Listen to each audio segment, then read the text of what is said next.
ప్రాణం చేసుకుందాం. మా ప్రేమ ముందు ఆశ్రదేశం మాకు ఇచ్చారు. లేఖనం చదివిన ముందు మీ పాదాలు వస్తాం కదా. లేఖనం అర్థం చేసుకోవడానికి నాకు మాకు సాయం చేయండి. ఎలా నాకు మాట్లాడడానికి సాయం చేయండి ప్రభా. మిమ్మల్ని అర్థం చేసుకోవడానికి, మీ ఉద్దేశంని అర్థం చేసుకోవడానికి నాకు మాకు సాయం చేయండి. మమ్మల్ని తెలియదు ప్రభా.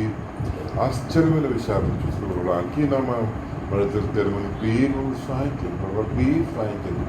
గాడిని వాడగలిగిన దేవుడు, గాడిని వాడిన దేవుడు, ఈ మనిషిని కూడా వాడుకోమని ప్రార్థిస్తున్నాము. ఓకే, దేవుని వాక్యం నుంచి కొన్ని విషయాలు చూసుకుందాం. ఫాస్టింగ్ ప్రేయర్ మీటింగ్ టైంలో ఎవ్రీ 12:15 మీరు దేవుని కృపల నుంచి పడిపోతారు. అదే అదే మాట. మొదటి 4 నేను మాసిదోనియాకు వెళ్ళుచుండగా సత్యమునకు భిన్నమైన బోధ చేయవద్దనియు, కల్పనా గదులను, మితము లేని వంశావళులను, విశ్వాస సంబంధమైన దేవుని ఏర్పాటుతో కాక వివాదములతోనే సంబంధము కలిగి ఉన్నవి. దేవుని ఏర్పాటుతో కాక వివాదములతోనే సంబంధము కలిగి ఉన్నవి కనుక వాటిని లక్ష్య పెట్టవద్దనియు, కొందరికి ఆజ్ఞాపించుటకు నీవు ఎఫెసులో నిలిచి ఉండవలెనని నిన్ను హెచ్చరించిన ప్రకారము ఎప్పుడునూ హెచ్చరించుచున్నాను.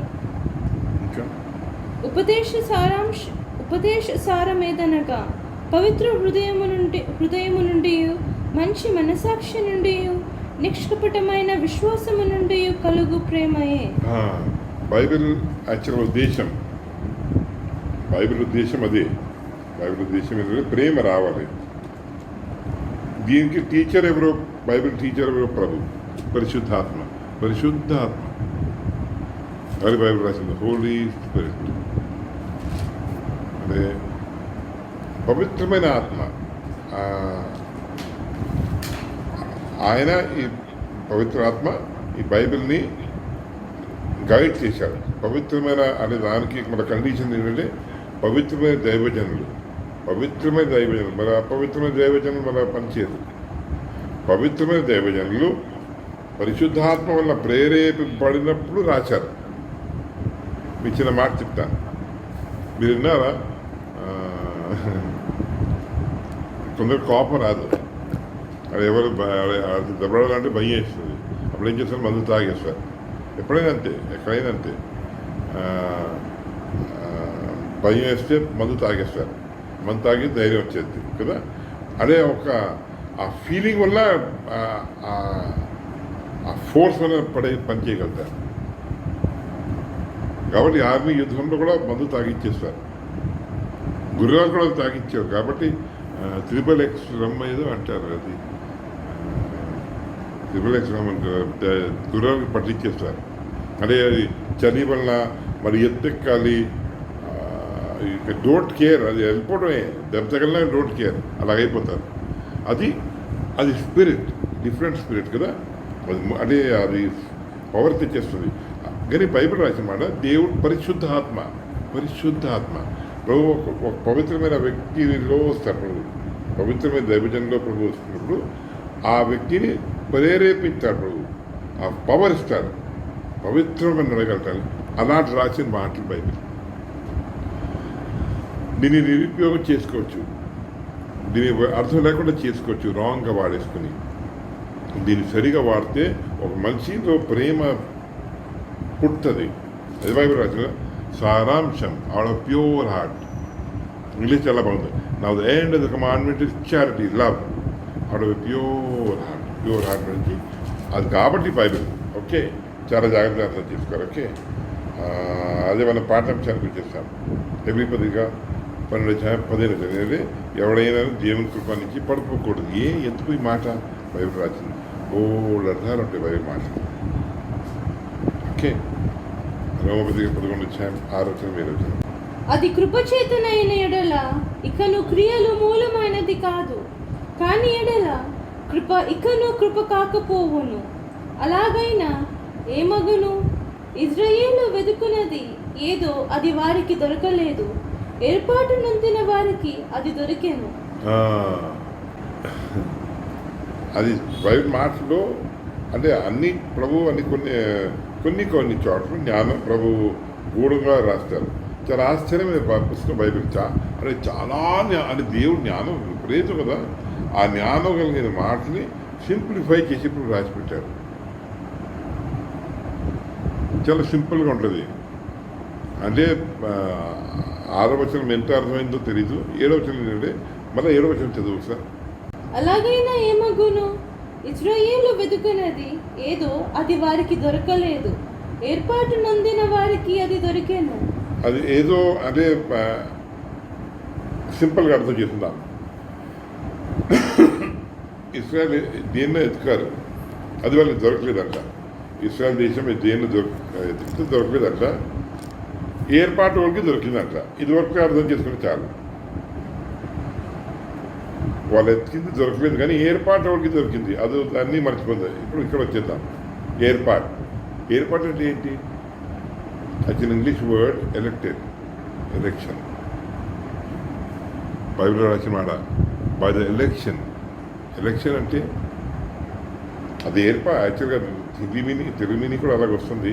ఏర్పాటు అంటే కానీ యాక్చువల్ మీనింగ్ అది ఏర్పాటు అంటే ఎలక్షన్. అదేంటే మన లోకంలో జిల్లాలో ఎలక్షన్ అలాగే అవుతుంది కానీ చిన్న తేడా. లోకల్ ఎలక్షన్ ఎలా ఉంటుందంటే అనేకులు ఒకరిని ఎలక్ట్ చేసుకుంటారు, ఏర్పాటు చేసుకుంటారు కదా. మనం ఇప్పుడు జగన్ ఏర్పాటు చేశాం, అటు మోదీని ఏర్పాటు చేశాం కదా, అంతే కదా. మనం ఒక వ్యక్తిని ఏర్పాటు చేసుకుంటాం. బాబు ఈసారి జగన్ గారు మీరు ఎన్నుకోండి, అది మన తెలియకుండా ఎవరికి తెలియదు. అది వేసేస్తాం, ఎవరికి తెలియదు. నాకు జగన్ కావాలండి కాదు, నాకు చంద్రబాబు నాయుడు కాదు, నాకు చంద్రబాబు నాయుడు కాదు, నాకు జగన్ కాదు. సో మొత్తం లెక్కలు వేస్తే జగన్కి ఎక్కువ వచ్చింది. అది ఎక్కువ మంచి జగన్ని ఒప్పుకున్నారు కాబట్టి జగన్ని, అంతే కదా. ఎలక్షన్ లేదు కదా, ఉన్నదే కదా, దాని ఎలక్షన్. కానీ పరలోకంలో రివర్స్ అవుతుంది. పరలోకంలో ఎలాగంటే దేవుడు ఏర్పాటు చేస్తాడు. లోకంలో అనేకులు ఒకరిని ఎంచుకుంటారు, పరలోకంలో ఒకళ్ళే దేవుడు అనేకుల్ని ఏర్పాటు చేసుకుంటారు. అర్థమవుతుందా? లోకంలో ఎలక్షన్ ఎలాగుంటుందంటే లోకంలో ఎలక్షన్ అనేకులు ఇప్పుడు ఇండియాలో అవ్వచ్చు, పాకిస్తాన్లో అవ్వచ్చు, లేకపోతే అంటే అమెరికాలో అవ్వచ్చు, దాదాపు ప్రతి దేశంలో ఎలక్షన్ ఎలాగుంటుంది. ఇప్పుడంతా ఎందుకు లేదు. ఇప్పుడు ఆఫ్ఘనిస్తాన్ చాలామంది లీడర్స్ ఉన్నారు, 4, 5, 2, 3, 4 చాలామంది ఉన్నారు. సో వాళ్ళందరూ అనుకున్నారు ఇలా కాదు, నేను కాదు, నువ్వు కాదు, అల్టిమేట్లీ ఒకతన అలాగైతే అంతే కదా. అంటే అనేకులు ఒకతన్ని ఏర్పాటు చేసుకుంటారు. పరలోకంలో ఎలా ఉంటుందంటే ఒక దేవుడు ఒకడే, ఆయనే అనేకుల్ని ఎలక్ట్ చేసుకున్నాడు. ఇప్పుడు ఎలక్టెడ్ మనిషి ఎవరు? జగన్ ఎవరికి కింద ఉండాలి? ప్రజల కింద ఉండాలి. మోదీ గారు ఎవరి కింద ఉండాలి? ప్రజల కింద ఉండాలి. బిడెన్ ఎవరి కింద ఉండాలి? అమెరికన్ ప్రజల కింద ఉండాలి. ఇమ్రాన్ ఖాన్ పాకిస్తాన్లో ప్రజల కింద ఉండాలి. అంతేది ఎలక్షన్, అంతే కదా. ఎలక్ట్ చేసిన వారు అంత అంటే వాళ్ళు ఏం చేశారంటే అనుకున్నారు ఈ వ్యక్తిని మనకి నాయకుడు. పరలోకంలో అది రివర్స్. పరలోకంలో దేవుడే చాలా మందిని ఎలక్ట్ చేసుకున్నారు. అర్థమైంది కదా దాని విలువ ఎంత ఎక్కువ.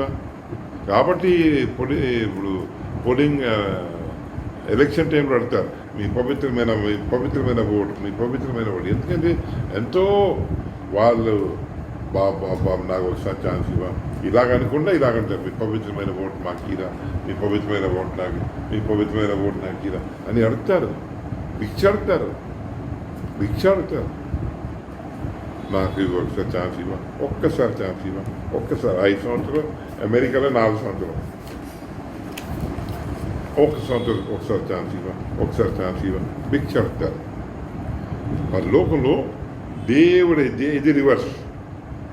2 కొరింథీ 5:19 చెప్పు. అదేమనగా దేవుడు వారి అపరాధములను వారి మీద మోపక క్రీస్తునందు లోకమును తనతో సమాధానపరచుకొనుచు ఆ సమాధాన వాక్యమును మాకు అప్పగించెను.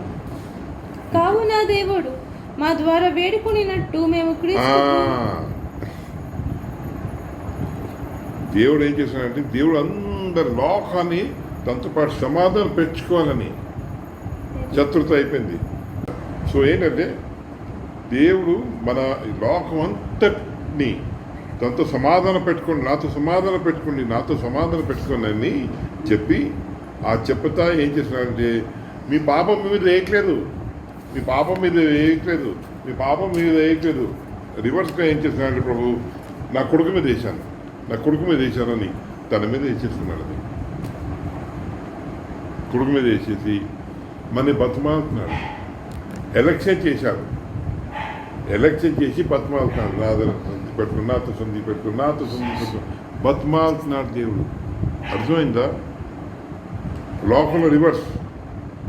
అది ఎలా ఉందంటే అదే యాక్చువల్గా మనం అనుకోకుండా మనం జగన్కి వేస్తాం, లేదా అనుకోకుండా మనం మోదీకి వేస్తాం. అలాంటిది ఇది ఎలక్షన్. దేవుడు బతిమాలుతున్నాడు. ఈ లోకంలో లోకంలో మనం బతిమాలి ఆయన పెట్టిన బాబు నువ్వు ఉండు అయ్యా, వద్దు బాబు నువ్వే ఉండు ఈసారి మనం ఎలాగంటామా? మన లోకంలో దేవుడు మనతో అంటాడు నాతో సంధి పెట్టుకో, నాతో సంధి పెట్టుకో అని బతిమాలుతున్నాడు. అర్థమవుతుందా? కాబట్టి దీన్ని చురుకం తీసుకోకూడదు, చురుకం తీసుకోకూడదు. చాలా గంభీరమైన విషయం. ఎందుకు గంభీరం అంటే ఇది చాలా గంభీరమైన విషయం. దేవుడు మనల్ని తన చేతిలో తీసుకున్నాడు, ఎలక్ట్ చేసుకున్నాడు. ఇప్పుడు మనం ఎంచుకుంటాం కదా, కాబట్టి బైబిల్ రాసిన దేవుడు తన అంటే విత్ ఆల్ హిస్ విజ్డమ్ తన జ్ఞానంతో తన జ్ఞానంతో ఆలోచనలతో ప్రోగ్రామింగ్తో మనల్ని ఎలక్ట్ చేసుకున్నాడు. ఎవడైనా దేవుని బిడ్డ అవుతాయి, ఎవడైనా దేవుని బిడ్డ అవుతాయి అంటే చాలా విపరీతంగా దేవుని ప్లానింగ్ ప్రకారం మనం ఎలక్ట్ అవుతాం. It's election. బైబిల్ భాష అది లోకంలో భాష అది ఎలక్షన్. అవును, ఎలక్షన్. భూమిని పునాది వేసి ముందే ఎలక్షన్ అయింది. ఆ ఎలక్షన్లో మనం సెలెక్ట్ అయ్యాం. అకస్మాత్తులు ఏం లేవు. ఎలక్షన్ బైబిల్ భాష. బైబిల్ చాలా సీరియస్, చాలా చాలా సీరియస్. సో ప్రభు మనల్ని ఎలక్ట్ చేశారు కదా. ఎలక్ట్ చేసి ఏం చేసినాడు ప్రభు? బైబిల్ ఒక మాట ఉంటుంది కదా, ప్రభు అంటాడు యోహాను సువార్త 5:17 వచ్చిన ప్రభు ఏమంటాడంటే నా తండ్రి పని చేస్తున్నాడు, నేను పని చేస్తున్నాను. ఏం పని చేస్తున్నాడు దేవుడు? కొన్ని విషయాలు బైబిల్ ఉంటాయి, చూసుకుందాం. ఓకే, జాగ్రత్తగా అర్థం చేసుకుందాం. ప్రభు ఎక్కడ మన ఈరోజు మూడు విషయాలు చూస్తాం. ప్రభు 3 పనులు చేస్తున్నాడు. మొదటి విషయం యెషయా 2 మొదటి 4 వచ్చినారు. అంటే దేవుడు పని చేస్తున్నాడు. ఏం పని చేస్తున్నాడు? ఎలక్షన్ మనల్ని చేసుకుని తన చేతిలో మనం తెచ్చుకున్నాడు. ఆయన ప్లానింగ్ ఏంటంటే మనల్ని ఏర్పాటు చేశారు కాబట్టి మనం ఆయన కృప నుంచి పడిపోకూడదు. ఆయన ఏం చేస్తున్నాడు? దేవుడు ఏం చేస్తున్నాడు? యూదాను గూర్చి యెరూషలేమును గూర్చి ఆమోజు కుమారుడైన యెషయాకు దర్శనము వలన కలిగిన దేవోక్తి. అంత్య దినములలో పర్వతముల పైన యెహోవా మందిర పర్వతము పర్వత శిఖరమున స్థిరపరచబడి కొండల కంటే ఎత్తుగా ఎత్తబడును. ప్రవాహము వచ్చినట్లు సమస్త అన్యజనులు దానిలోనికి వచ్చెదరు. ఆ కాలమున సియోనులో నుండి ధర్మశాస్త్రము, యెరూషలేములో నుండి యెహోవా వాక్కు బయలువెళ్ళును. జనములు గుంపులుగా వచ్చి యాకోబు దేవుని మందిరమునకు, యెహోవా పర్వతమునకు మనము వెళ్ళదుము రండి. ఆయన తన మార్గముల విషయమై మనకు బోధించును. మనము ఆయన త్రోవలలో నడుతుము అని చెప్పుకొందురు. ఆయన మధ్యవర్తి అయి అన్యజనులకు న్యాయము తీర్చును, అనేక జనములకు తీర్పు తీర్చును. వారు తమ ఖడ్గములను నాగటి నక్కలుగాను తమ ఈటలను మచ్చుకత్తులుగాను సాగకొట్టుదురు. జనము మీదికి జనము ఖడ్గమెత్తకయుండును. యుద్ధము చేయ నేర్చుకొనుట ఇక మానివేయును. ఆ పని మీద ఉన్న దేవుడు. సో ఇక్కడ బైబిల్ రాసిన మాట అంటే దేవుడు లోకంలో యుద్ధం మాన్పించేస్తాడు. ఆ పని మీద ఉన్నాడు. యుద్ధం మాన్పించే పని మీద ఉన్నాడు. ఈ బైబిల్ రాసిన మాట. ఓకే, ఇంకో పని దీని ప్యారలల్గా ఇంకో పని చేసినాడు. యోహాను సువార్త 10:16. ఈ దొడ్డివి కాని వేరే గొర్రెలను నాకు కలవు, వాటిని కూడా నేను తోడుకుని రావలెను. అవి నా స్వరము వినును. అప్పుడు మందొకటియు గొర్రెల కాపరి ఒకడును అగును. ఆ పని మీద ప్రభు చాలా ఇక్కడే 30 గంటలు మంద ఒకటి, కాపరి ఒకటి. అంటే ప్రభు ఈ పని మీద ఉన్నాడు. ఒక పని ఏంటంటే లోకంలో యుద్ధం తీర్చే పని మీద ఉన్నాడు. రెండోది అక్కడి నుంచి అన్ని చోట్ల ఉండే గొర్రెని ఏరుకుంటే పని మీద ఉన్నాడు. ప్రభు తెచ్చుకునే పని మీద ఉన్నాడు. అక్కడ ఒక గుంపె పెట్టినాడు, ఇక్కడ ఒక గుంపె పెట్టినాడు, అక్కడ ఒక గుంపె పెట్టినాడు, ఎక్కడ పడితే అక్కడక్కడ దొడ్డి పెడతానే ఉన్నాడు. ఎన్నో చోట్ల ఇంతే. సిరియాలో ఎన్నో యుద్ధాలు అవుతాయి, ఎన్నో ప్రమాదాలు అవుతాయి. బాగా ఆఫ్ఘనిస్తాన్లో అంతే, ఇరాన్లో అంతే, ఎన్నో చోట్ల, ఇండియాలో అంతే, చైనాలో అంతే, ఎక్కడ పడితే అక్కడ ప్రపంచం అన్ని చోట్ల తన దొడ్డి తయారు చేస్తున్నాడు. ఆ జంక్షన్ పెట్టేస్తారు, అక్కడ పెట్టారు, అన్ని చోట్ల పెడతానన్నాడు ప్రభు. ఓకే, ఈ పని మీద ఉన్నాడు ప్రభు. ఇది మొదటి పని. రెండో పని, ఇది మొదటి పని. అంటే మొదటి పని ఏంటంటే లోకంలో యుద్ధం తీసేసే పని. రెండోది ఏంటంటే ఏరుకుని అందరినీ తయారు చేసుకున్న తన దగ్గర దేని ఏం చేసినాడు ప్రభు? ఇదంతా దేనికి ఈ పని చేసినాడు? మత్తయి సువార్త 16:18. మనం తెలిసిన మాట ఏంటంటే నా సంఘంని కట్టానన్నాడు. ఆ పని మీద ఉన్నాడు. మోటాగా చూస్తే నా సంఘాన్ని కట్టినానని అన్నాడు ప్రభు అన్నాడు కదా. ప్రభు ఆ సంఘం కట్టినాడు. ఎలా కట్టినారు చూద్దాం. మత్తయి సువార్త 21:42. మత్తయి 21:42. మరియు యేసు వారిని చూచి, ఇల్లు కట్టువారు నిషేధించిన రాయి మూలకు తలరాయి ఆయను. ఇది ప్రభువు వలననే కలిగెను. ఇది మన కన్నులకు ఆశ్చర్యము అను మాట మీరు లేఖనములలో ఎన్నడూను చదవలేదా? అదే ప్రభుని కాదనేసారు. అందరూ వద్దు, ఏపవద్దు. మొదటి నుంచి అంతే. ఇస్రాయల్ దేశంలో ఇప్పటికీ అంతే. వాళ్ళు ఒప్పుకోరు, ముస్లింలు ఒప్పుకోరు. నిషేధించిన రాయి వద్దు, ఏపవద్దు. అన్ని చోట్ల అంతే. ఇంగ్లాండ్లో అంతే. ఇంగ్లాండ్లో కాల్చారు. అన్ని చోట్ల అంతే. ఏపవద్దు. బైబిల్ రాసిన మాట మీరు చదువులేదు అంటారు. అలాంటి ప్రదేశంలో అందరినీ ఏర్పాటు చేసి పనులు ఉన్నాడు. ఏ పని ఇది? యోహాను 17 22-24. మనము ఏకమై ఉండలాగున వారును ఏకమై ఉండవలెనని నీవు నాకు అనుగ్రహించిన మహిమను నేను వారికి ఇచ్చితిని. దేనికి ఏర్పాటు చేసిన? ఎందుకు ప్రభు అందరినీ పిలిచినాడు? ఏంటి అదే ఎందుకు పిలిచినాడు? తన మహిమ వాళ్ళకి ఇచ్చేయడానికి. give my glory to them. 24. తండ్రి, నేను ఎక్కడ ఉందునో అక్కడ నీవు నాకు అనుగ్రహించిన వారును నాతో కూడా ఉండవలెననియు. కాబట్టి ప్రభు మాట అంటాడు, నేను జయ పొందమని అంటాడు.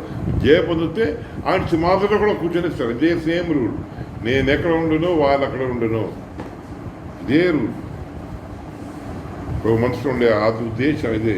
నేను ఎక్కడ ఉండునో అక్కడే ఉండును. ఫ్రెండ్ ప్రభు కాబట్టి ఫ్రెండ్ అన్నాడు. ఫ్రెండ్షిప్ అంతే. ఫ్రెండ్లో పెద్ద చిన్న ఉండదు. ఫ్రెండ్షిప్లో ఏజ్ సంబంధం ఉండదు. ఫ్రెండ్షిప్ ఇంకా అంతే. ఫ్రెండ్షిప్ అంటే ఫ్రెండ్షిప్. ఎవడైనా ఫ్రెండ్షిప్.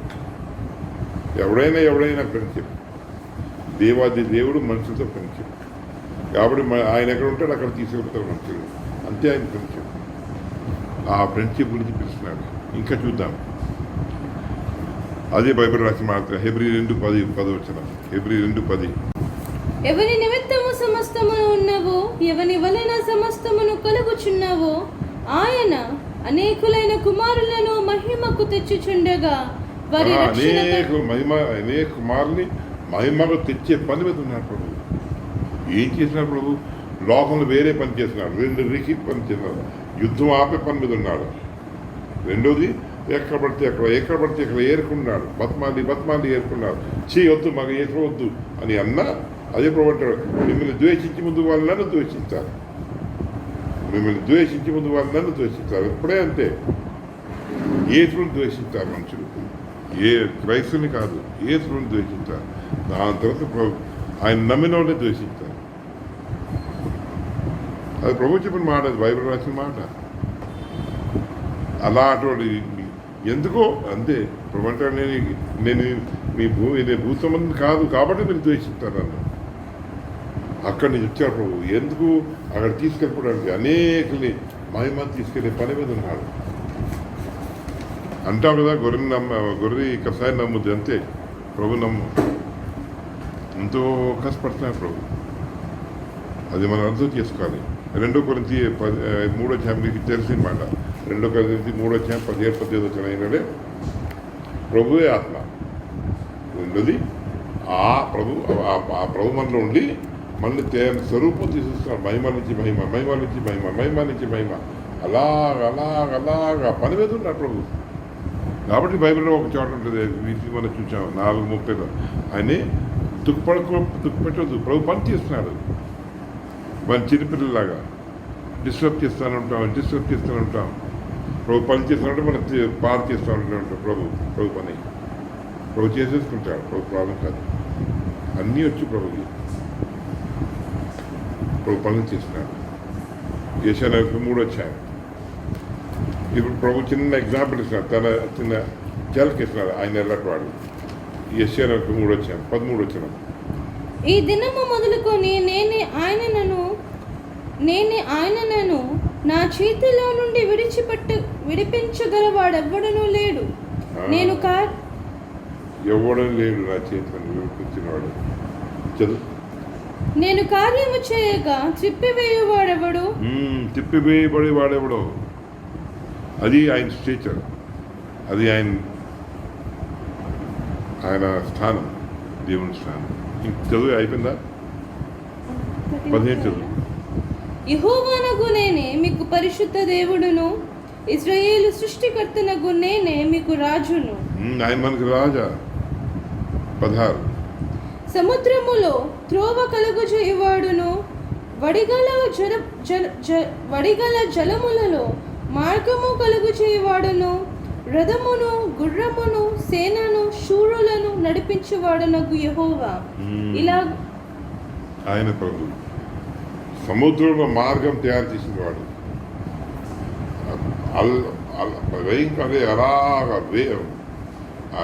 అలా జలాల్లో మార్గం తయారు చేసిన వాడు. సిగ్నేచర్ ప్రభు చెప్తున్నారు. అర్థమైందా? అది నేను 22-25 వచ్చాను. యాకోబు, నీవు నాకు మొరపెట్టుటలేదు. ఇశ్రాయేలు, నన్ను గూర్చి నీవు విసిగితివి కదా. దహన బలులుగా గొర్రె మేకల పిల్లలను నా యొద్దకు తేలేదు. నీ బలుల చేత నన్ను కనపరచలేదు. నైవేద్యములు చేయవలెనని నేను నిన్ను బలవంతము పెట్టలేదు. ధూపము వేయవలెనని నేను నిన్ను విసిగింపలేదు. నా నిమిత్తము సువాసన గల లవంగపు చెక్కను నీవు రూకలిచ్చుకొనలేదు. నీ బలి పశువుల క్రొవ్వు చేత నన్ను తృప్తిపరచలేదు. సరే కదా, నీ పాపముల చేత నీవు నన్ను విసిగించితివి. నీ దోషముల చేత నన్ను ఆయాస పెట్టితివి. నేనే నా చిత్తానుసారముగా నీ అతిక్రమములను తుడిచివేయుచున్నాను. నేను నీ పాపములను జ్ఞాపకము చేసుకున్నాను. అది ప్రభు మన పాపం జ్ఞాపకం చేసిన వాడు కాదు, కానీ మనం ప్రభుని రివర్స్లో ఇసుకిస్తున్నాం. మన పాపం వల్ల ఏం చేసినాడు ప్రభు? మనల్ని తయారు చేసినాడు. మనం అసిక్కిపోతాం, బోరైపోతాం.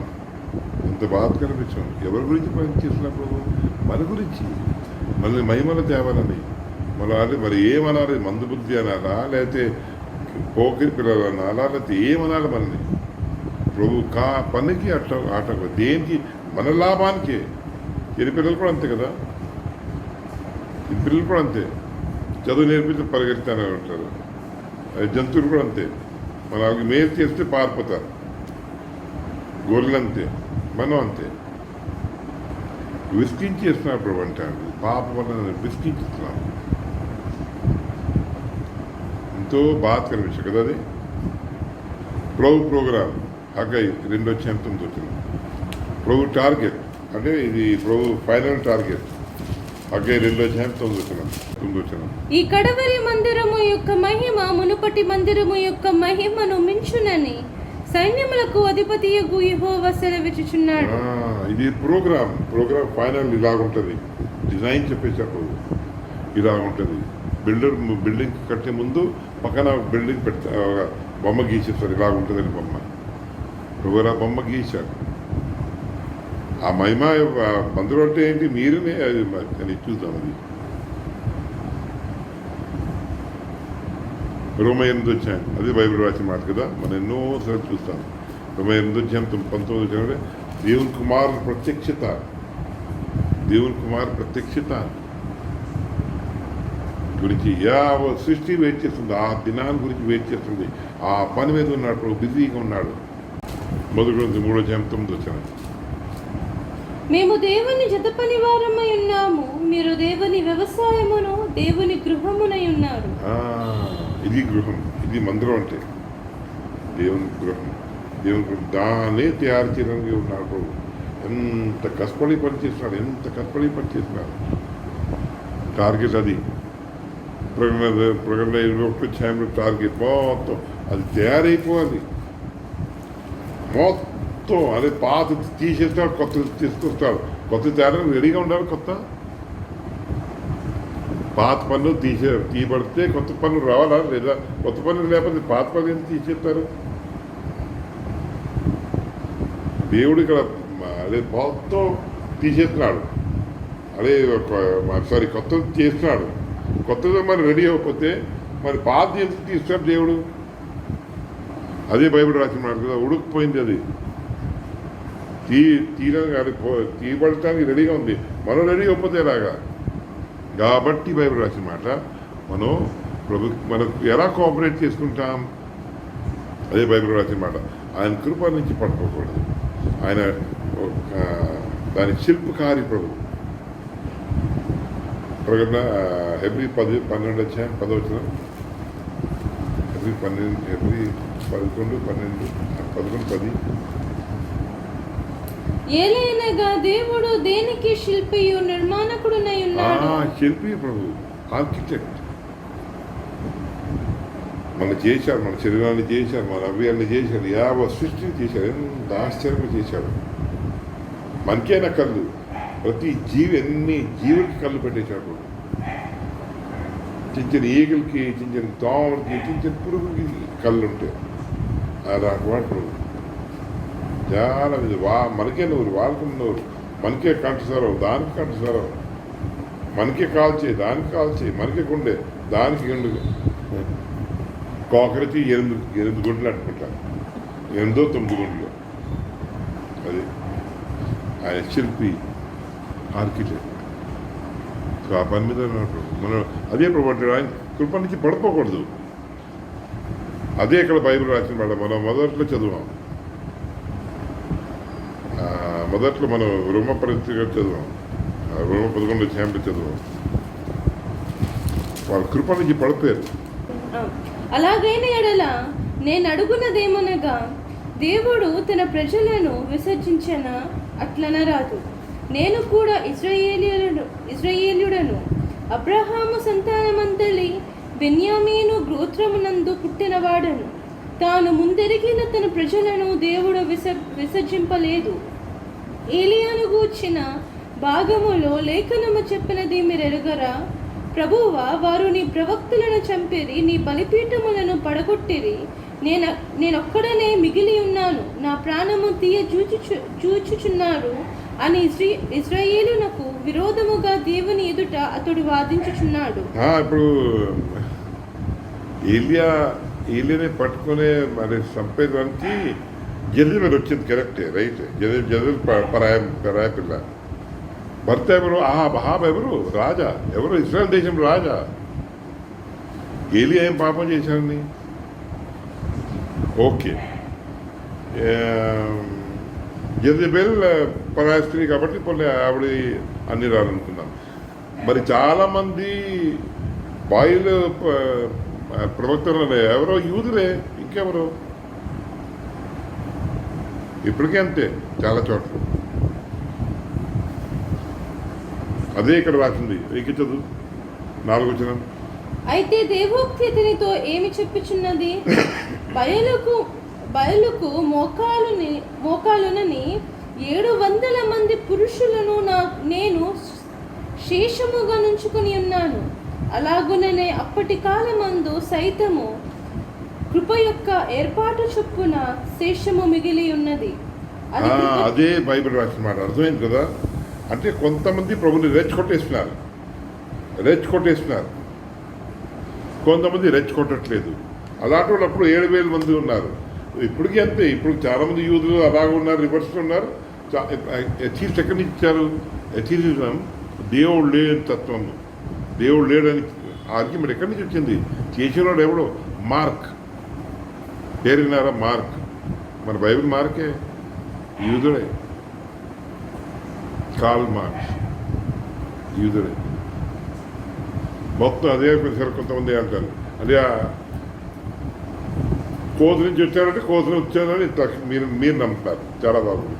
దేవుడు అంటే ఆడన్నాడు, నువ్వు ఎందుకు నమ్మాలి? అన్నీ నమ్మెత్తావా? అడిదో అన్నాడు దేవుడు లేడంటే నువ్వు నమ్మెత్తావా? కోత నుంచి ఆడచెప్పటి నువ్వు నమ్మెత్తావా? కార్ల్ మార్క్స్ ఎవరు? ఈ డార్విన్ వీళ్ళెవరో క్రైస్తులే. ఇప్పుడు చాలామంది క్రైస్తులు అంతే. క్రైస్తవ పేర్లు కేజీ పనులు ఇవే. సో అదే కాబట్టి వాళ్ళు కృప నుంచి పడిపోయారు. అదే బైబిల్ రాసినాడు, కృప నుంచి పడిపోకూడదు. ఎందుకంటే ప్రభు పని చేసినాడు. చాలా విషయాలు అర్థం అవ్వవు. ఆ మోషేకి అర్థం అవ్వలేదు, మీకైనా అర్థమైపోద్ది, మీకు కనిపించిపోతుంది. మోషే కనిపించలేంది, దేవుడు మోషేకి రివీల్ చేయలేంది, మీకు ఎలాగ రివీల్ చేస్తాడు? అపోదల పౌరులకి రివీల్ చేయలేంది మీకు అపోదల పౌరులు అంటారు. కొంతవరకు తెలుసు. అద్దంలో చూసిన మోషే, పౌలే అద్దంలో చూసినట్టు చూడాలని మీరెంత చూడాలండి? మీకేం కనిపించకూడదు, మూసేయాలి అంతే. మీరు నేను అంతేనా? మన లెవెల్లో పిహెచ్డి ఎవరో అపోదల పౌరులు, కానీ ప్రభు దృష్టిలో కేజీ. అది అర్థం. మరి మొత్తానికి ఏదో ఒకలేదు. మరి ఏం కనిపించకూడదండి, మరి అది ఏమన్నది? మన దృష్టిలో పిహెచ్డి ఎవరో అపోదల పౌరులు, ప్రభు దృష్టిలో మరి ఎవరో చిన్న పిల్లోడని లెక్క. అప్పటికే ప్రభు చిన్న పిల్లలు ద్వారా భోజనానికి ఏదైనా ఉందా అన్నాడు. ప్రభు ఏం చేస్తున్నాం? కాబట్టి ఇది మన డ్యూటీ. కామ్గా వెయిట్ చేయాలి ప్రభు గురించి. కాబట్టి ప్రభు కొంచెం దాంట్లో నమ్మకం. ప్రభు ఏం చెప్తే చిన్న చిన్న విషయాలు చేస్తే స్లోగా రివీల్ చేస్తాడు విషయాలు. ఆయన చాలా పెద్దోడు ప్రభు. మనం స్టన్ అయిపోతాం, కాయలేము. యాక్చువల్గా ఒక చిన్న మామూలు ఉదాహరణ ఇస్తాను. బైబిల్లో 2 ఉదాహరణలు ఇస్తాను. ప్రభు చేపలు పడతాడు. సరే, ప్రభు వాళ్ళకి చెప్తాడు చేపలు పట్టుకోమంటాడు. చేపలు పట్టుకున్న తర్వాత పేద నీటిలో దూకెత్తాడు. అప్పుడు ప్రభు చెప్పిన మాట మీద చేపలు పట్టుకున్నాడు. చేపలు పట్టిన తర్వాత అమ్మో ఇతను దేవుడు, అమ్మో ఇదేంటి పని చేశాను. ఇంకో చోట ఇది ఒక చోట, ఇంకో చోట ఏం చేసి ఆ బట్టలు లేకుండా ఉన్నాడు పీటర్ అంటే ప్రభు అంటే పిల్లల భోజనం ఉందా? అంతా మాట్లాడుతున్నాడు, మాట్లాడుతున్నాయి. తర్వాత అర్థం ప్రభు అని బట్టలు దూకెత్తారు. బట్టలు లేకుండా ఉన్నాడు ప్రభు దగ్గర. అది ప్రభు. ఇంకో మాట, ప్రభు రొమ్మ మీద ఆనుకునేవాడు ఎవరో యోహాను. ఆ యోహానే ప్రకటన గ్రంథం చూసినవాడు. పడిపోతాడు, చచ్చిపోయినట్టుగా శవంలాగా పడిపోతాడు. ప్రభు చాలా పెద్దవాడు, మనకి తెలియదు కాబట్టి చెప్పింది చేయాలి. మోసే దాటోడు కామ్గా నడిచేవాడు, మనకేంటి ఎంత. ఇది మొదటి విషయం, ప్రభు కృపలో పడిపోకూడదు. రెండో విషయం, టైం అవుతుంది. యోహాను సువార్త